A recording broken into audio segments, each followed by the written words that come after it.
Hey guys, Higgy Pop here in the comic room.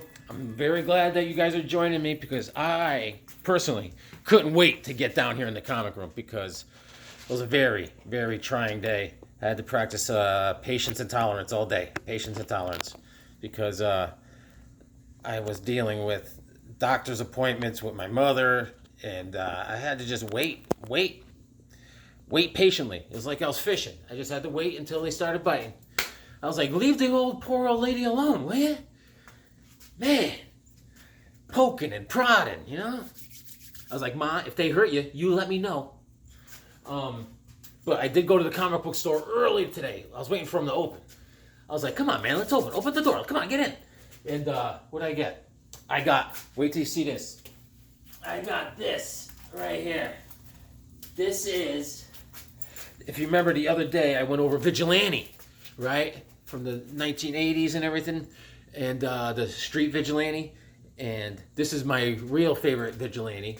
This is Greg Saunders, and I actually had issue number 1. But when at the comic book store, he put together a whole series. This is a 4-issue miniseries, and the best part about it, it's by James Robinson. Woo-hoo-hoo! Starman fame. You can't go wrong with James Robinson. So this is Greg Saunders, our vigilante. This takes place in the 40s. He goes to Las Vegas. He's doing like a Western or some sort of show of some sort. And his buddy, whose name is Stuff, gets rolled by some mobsters. And so he starts cracking heads. Man. Him and his motorcycle going through Vegas. And it's cool. So this is, issue number 1. Issue number 2 of 4. James Robinson. Come on, man. I'm going to read this, right? And I'm going to give you a full book report. Issue number 3. Look at him with the red bandana. And here's issue number 4. 4 of 4. All right? Fisticuffs. It's cool. It's cool. And what I see here is, that looks like the ventriloquist, right? It certainly does. I'll let you know. I'm going to read it. And then, this is a beauty. You'd be like, hey, would you do a scratch off and win money? No, I didn't. I don't gamble. But Shazam, issue number 1 for DC. This is his first DC appearance. Mr. Captain Marvel himself, right? Look at that. It's in great shape, too. Believe me, I got a good price on it because I wouldn't spend any crazy money on a comic. And this is February of '73. And this is the issue number 1 for DC. That's the old red cheese himself right there. And, C.C. Beck does the art inside, the inks, the lettering, everything. And but Nick Cardy, C.C. Beck, and Murphy Anderson do the cover. Superman's on the cover, but he's not in the story inside at all. It's just, it is what it is, man. And the first story's in the beginning. It goes over Shazam. Shazam was in he was in like a frozen state for like 20 years or something like that, and I don't know, something happens. All of a sudden, Shazam, ba-boom, lightning, bam. All right, 2 new comics today, a 4-issue series in this. I'm very happy to own this because I do collect this Shazam DC. And I have a lot of them, but this I didn't have number 1, but now I do. I do. And what do I want to go over? Oh, I just want to go over some gods. Some people, when your back's against the wall, I notice everyone willingly turns to God when the back's against the wall. But us comic guys, DC and Marvel, they got their own gods, small g, but they're great. Let's start with Marvel, right? We got our God of Thunder, Thor. Awesome. This is, I'm going to go over just some quick Jack Kirby gods. Thor, issue 131, The Mighty Thor. I just grabbed this off my wall just to show you. And Jack Kirby goodness, baby. Right. Then we have Odinson. This is Journey into Mystery with The Mighty Thor, issue number 122. There's Odin. God's been. Look at it. There's Crusher Creel down there with that bullet head of his. Yes. Yeah, I can't wait to read that Vigilante. Vigilante is the Seven Soldiers of Victory member. And I remember when, what the heck is his name? The guy that rewrote the Seven Soldiers of Victory. Who is he? Who is he? Who is he now? It is Grant Morrison wrote Seven Soldiers of Victory. I was like, oh my God, I can't wait. I mean, he's the only guy that could just... He has the Seven Soldiers of Victory, and through the whole story, from beginning to end, they never team up together as a team. It's like only he could do something that's ridiculous like that. I mean, I appreciate him writing the story. I mean, anyone that writes a comic book story, good on you. But it's like, how did the meeting go for that? All right, Grant, are you going to do Seven Soldier Victory? That's a good team. Yeah, here's my plot. They never team up. They'll be like, hey, Grant, no more acid before lunch from here on out, if you don't mind. Anyways, but what am I going to show you? I forgot. I got sidetracked. Okay, let's go over some Jack Kirby. How about some New Gods? Here we go. Pulled this off the wall. I got this. This is issue number 1 of New Gods. And you're like, Higgy, I mean, we never knew you had money. I don't. I got this at my place, Uncle Fred's, long ago. And this was he put this in a pile of, this is crap. This is all damaged and stuff. I'm looking at it, I'm like, when you say damaged, you mean like you don't like it? Or he goes, no, you want it? I said, do I want it? I said, yes. He goes, give me $5 for it. I got this, issue number 1 for $5. This thing's great. I mean, you'll find some, I give this a grade of, oof, not a whoa. I give it a oof. This is great. This is great shape. Issue number 1, New Gods, Jack Kirby. I have the whole run of New Gods, Jack Kirby's New Gods. Here's issue number 2. Orion. You know, this is great because what happens is the source wall written in flame says, go to Apocalypse, then go to Earth, and then go to war. He's telling Orion all this. And so Highfather sends him to Apocalypse, which sends him, and he rescues some humans that Darkseid was torturing. And then because he wants to find, what do you call it? The equation, the anti-life equation through humans. And then Darkseid goes down to Earth. And then, so Orion saves those humans on Apocalypse. Then he goes down to Earth and starts saving other humans. And he's going to war. This is issue number 2. Jack Kirby goodness. Look at that.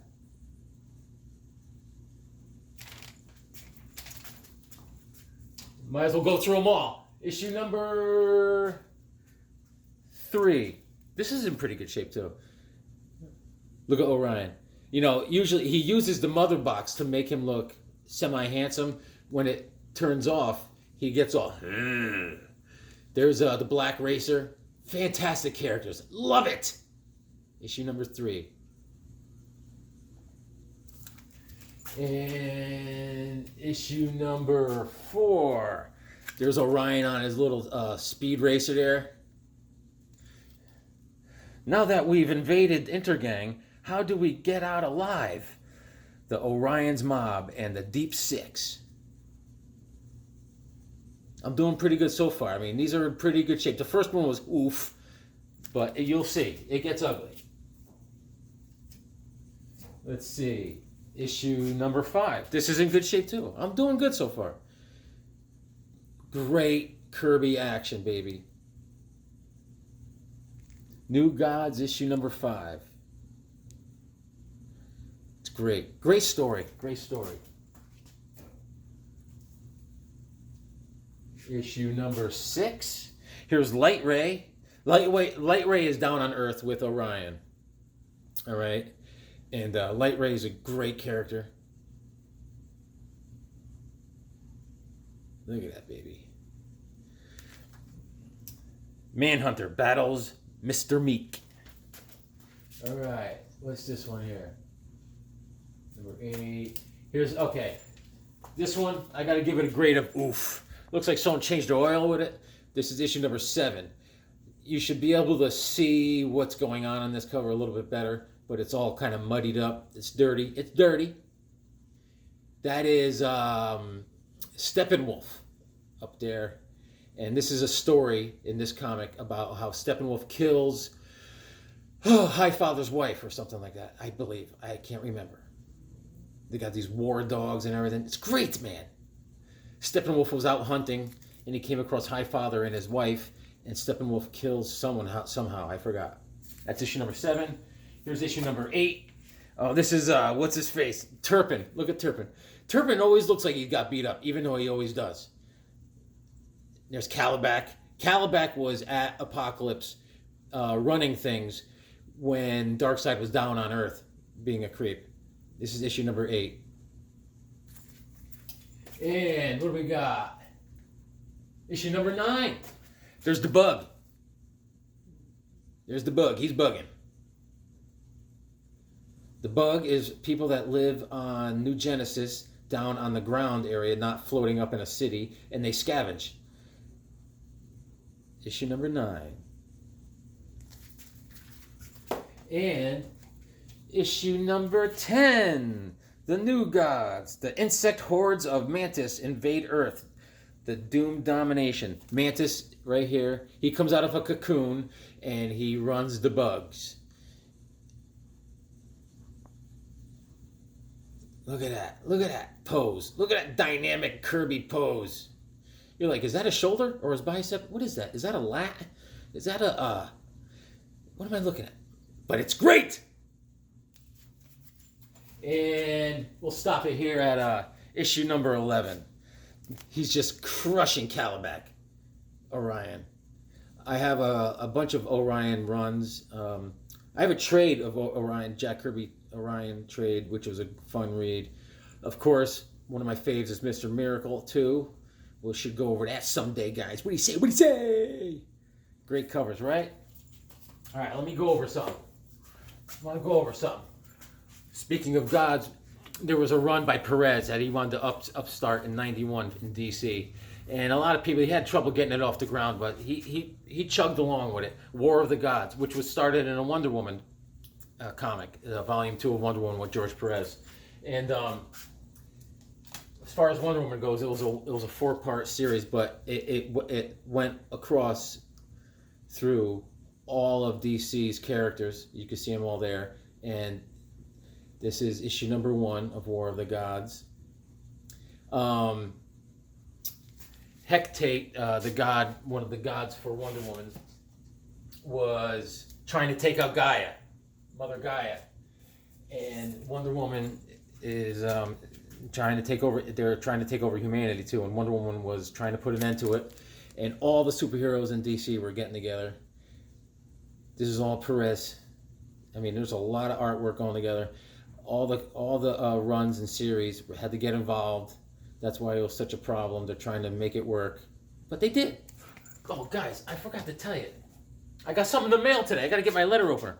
Issue number 3. There's the Starman. That one of the versions of Starman. Check it out. Who's that? There's Black Adam floating. And issue number 4. All right. In the beginning, there was the end. And, I forgot what is that Circa? Circa? She battles Circa. All right. I mean, this is all detailed Perez art, man. You know, he likes to get all the characters in there. He does a great job. And like I said, it goes through all the characters. Here's Wonder Woman. War of the Gods. This is issue number 58. There's Atlas. All right. Even Superman got in on it. There's a couple of issues of Superman, the Man of Steel, War of the Gods. That's issue number 3. And Hawk World, War of the Gods. Hawk World, issue number 15. Hawkman got involved with it. Hawk World number 16. There's Wonder Woman and Hawk Girl. War of the Gods. It's fun to chase all these down. It really is. Captain Atom, War of the Gods. Issue number 57, Captain Atom. And there's a numbering system for War of the Gods. This is, if you see up there, it says 18. And, I mean, you got to be a librarian. You got to use the Dewey Decimal System to get all this down. But Captain Atom, even Animal Man, War of the Gods. This is Animal Man, issue number 40. It says Series 17 on it. There's Animal Man. And Batman, of course. Batman issue 470, War of the Gods. All of Wonder Woman's gods got involved, like Ares and all the gods. They're getting uppy. And here we go. Dr. Fate had a couple issues. This is Dr. Fate issue number 32. If I ever saw a bird like that, I'd be like, what am I looking at? Dr. Fate again. Dr. Fate issue number 33, War of the Gods. Cool. Here's Wonder Woman, War of the Gods, issue number 59. Wonder Woman with her lasso. There's Robin in the background. And Hawk and Dove, War of the Gods. This is a 48-page issue. Hawk and Dove. I love it. I love it. That's Hawk and Dove, issue number 28. There they are, man. Starman, issue number 38. War of the Gods. Beautiful. Beautiful. Straczewski. And, of course, Lobo and Legion. This is Legion 91. There's Shazam. Shazam played a big part in War of the Gods. And there's Lobo. War of the Gods. Right there. You see it, baby. Great cover, right? War of the Gods. Wonder Woman versus Lobo. This is issue number 60 of Wonder Woman. There's Lobo. War of the Gods, baby. She got him tied up. And the New Teen Titans, War of the Gods. New Teen Titans, issue number 81. There's Pariah. That's the New Teen Titans. Hey, look. There's Cyborg. Booyah! Booyah! Did you say booyah? Booyah, good man. And here's the Demon, Etrigan. Wonder Woman, issue number 107, War of the Gods.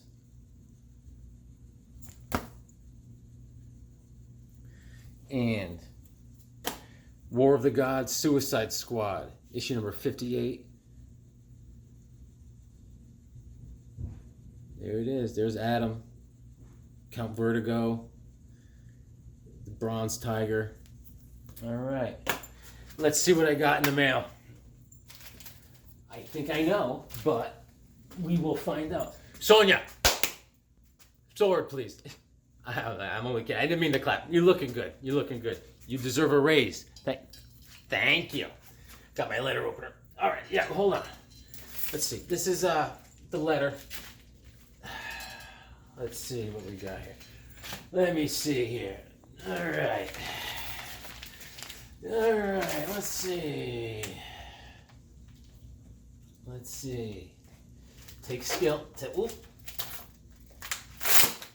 Holy mackerel. I'm getting so good at this. You like that? I was like, here, take this. Here, get an ale on me.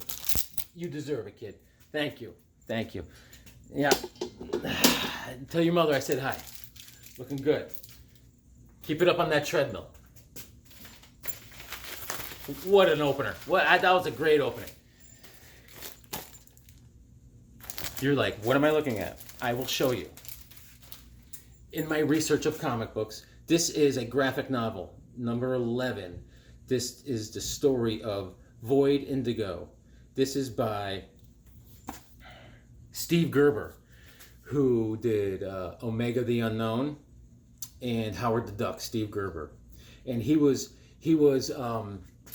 trying to sell this story. He wanted it to be the comeback story for Hawkman. This is why I got it. This is a story I came about. I read it somewhere. They said there was a comeback story written by Steve Gerber. It was supposed to be the comeback of Hawkman. It was based on Hawkman. It was supposed to be written for Hawkman, and he couldn't sell it to DC, so he went with Eclipse Comics, and Marvel made a graphic novel out of it. And there's 2 issues in one graphic novel. This is the graphic novel. It is Marvel graphic novel number 11. by Steve Gerber and Val Mayurick. And instead of being Hawkman, it's some barbarian who, there's 4 bad wizards that were very bad. They did bad things. And then now their comeuppance is due. And this barbarian gets reincarnated and comes back and has to kill all the wizards. Apparently. I didn't read it yet. So I will read Vigilante and I'll read this. I'll let you know. Let's check out the art. There's the back cover. This is what we're talking about. He's got a sword. He's got the sword. I've been watching this thing on Netflix about Arnold Schwarzenegger. Oh, I love it. I was a big Arnold fan back in the day. Well, are you kidding me? I'm not kidding you. Look at this. Looks nuts, right? Let's see what's inside. Starts off with, we're burning the joint down. Look at this. Give me a break. Are you kidding me? Look at this guy getting a spear in the throat. He's like, anyone got a lozenge? Check it out, guys. This is great. Oh, man, we're running late. I can't wait to read this. Here's the wizards. The wizards being real turds. See, they're sacrifice. I don't know. I don't want to spoil it. I don't know. I really don't know. There's some nudity. I gotta ask my mom if I could read this. Mom, I took you to the doctor today. Can I read this? Look at this. Boom. Look at this art. Yeah, so Steve Gerber wrote this. Steve Gerber passed away in 2008. But like I said, he's the creator of Howard the Duck and Omega the Unknown, which we kind of checked out the other day. And it was fun series. And he's a very creative writer. He's got a lot of imagination. Look at these pages, kid. So I think he's like a reincarnated barbarian instead of being a reincarnated Thanagarian. I could put 2 and 2 together. I think I could switch it up in my head. And that's one of the bad wizards, I think. The guy with the crazy... he parts his hair right in the middle and he has a red head. That's a good look. That's a tough look to pull off. Yeah, looks great. Void Indigo. Guys, read your comics. It'll make you smart.